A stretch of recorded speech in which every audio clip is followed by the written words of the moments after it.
พี่น้องวันนี้จะประกบกำลังได้หน่อยหนึ่งมาเบิ่ง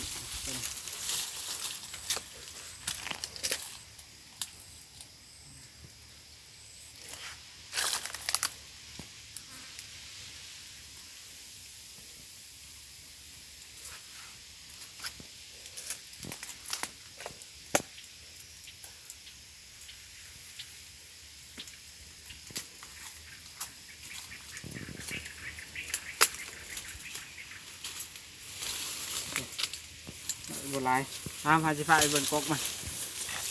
กกประกุมต้นนี่เลยพาพี่น้องนี่กล่องไว้ก็เลยขี้ขานไปตัดเล่ตอนมัน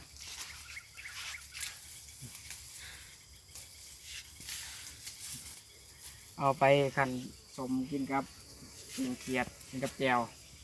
กินแจวปิ่งเขียดขันสมครับครับ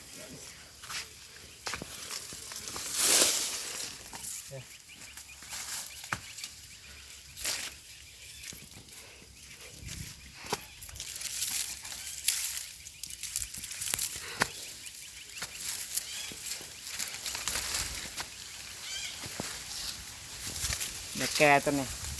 ต้องแกกับมันนี่ได้แหละไปถุงหนึ่ง